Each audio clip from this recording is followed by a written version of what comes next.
Hi everyone, welcome back to my channel where I essentially talk about AI and maybe ideas in books that I've read and how they might relate back to your life. For today, I have a quite interesting story and maybe one that might let you believe again in the power of AI for personalized medicine. Now, the issue with AI is the following. Fortunately, the use of AI currently is incredibly negative, right?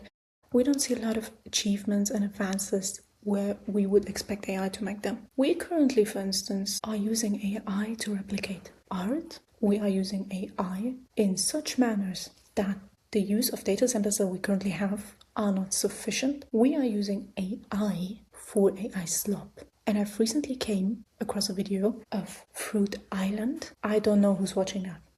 I'll judge, but again, AI slop. And then we're using AI to have it interact in forms of deepfakes of people. So obviously the current use of AI, it's not incredibly helpful to advance any science in humanity. Now, the story I found, or I came across a few days ago, tries to prove the exact opposite. The story is namely about former GitLab CEO Sid, who was diagnosed with bone cancer and who then used generative AI and current biotech innovations to design quite a lot of treatments. Actually, I believe he designed around 30 that he used in parallel at any given time.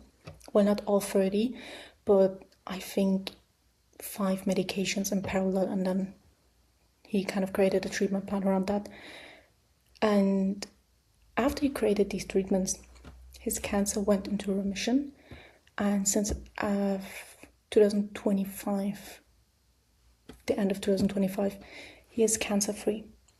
That's an incredible story, right? Because the tools that he has used for creating his treatments, they're not expensive. We're talking about RNA sequencing, genome sequencing, Gen AI models, the current prices that you're paying, and then having the privilege of knowing people and creating these workflows to provide him with the best possible treatment based on his cancer and based on his body. Now you might argue the following, right? Sid is a billionaire.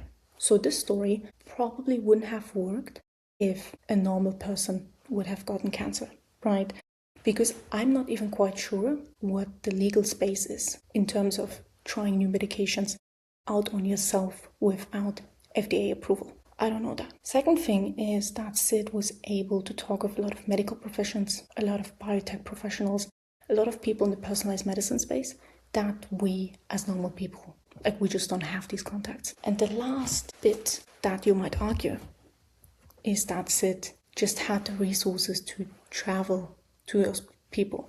It's not the same as being a billionaire, because some billionaires, even though they might get cancer, they will try new treatments, but they didn't create them. So they have resources, but they're not transforming these resources into actionable workflows that the rest of us people could use.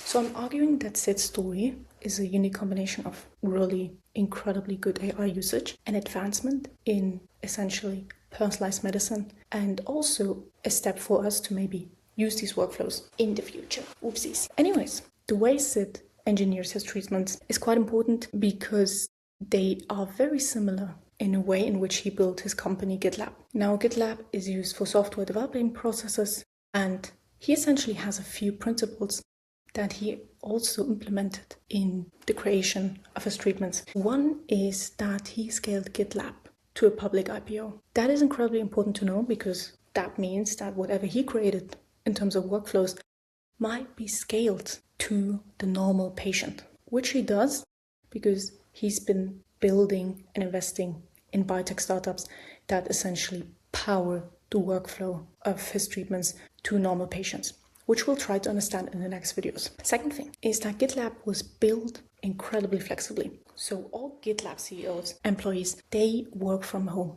There are no offices around the world, apparently, in which GitLab employees come and work together in person. So home office for them and being incredibly flexible was a huge thing for them even before COVID. Third thing, GitLab is incredibly transparent.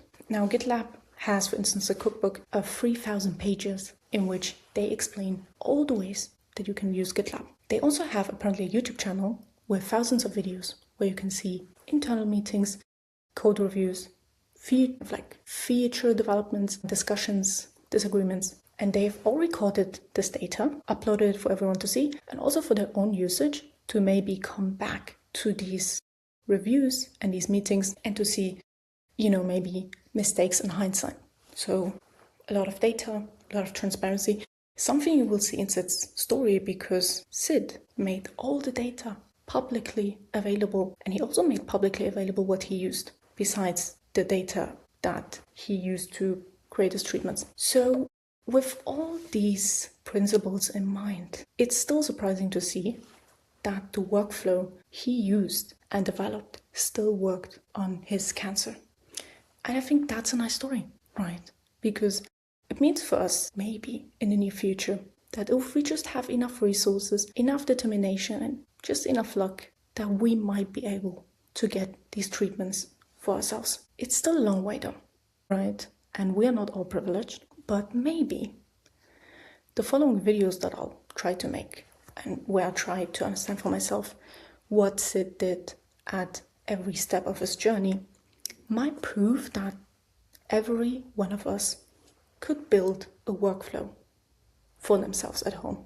Maybe you don't have, the legal right to use the medications that you build for yourself, but maybe it might come in handy when there are certain regulations in action that we can use to develop personalized medicine for each one of us. So yeah, that's it. Stay tuned, I guess, for the next video in which I'll try to explain how Sid essentially used these 4 principles to come up with the first formulation of his treatment and how he used certain data to come to the conclusion that certain drugs that he made might work. So yeah, that's it. If you stick around that long, thank you. Feel free to subscribe, and apart from that, see you.